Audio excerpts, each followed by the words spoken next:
Magandang hapon. Ito po si Paulo Mori, galing sa Jologs Family.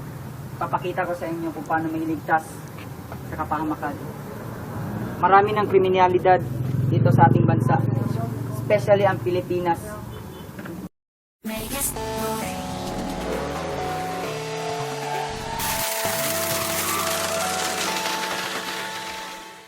At huwag kayong magdadala ng mamahaling gamit tulad ng relo, mamahaling alahas at malalaking pera.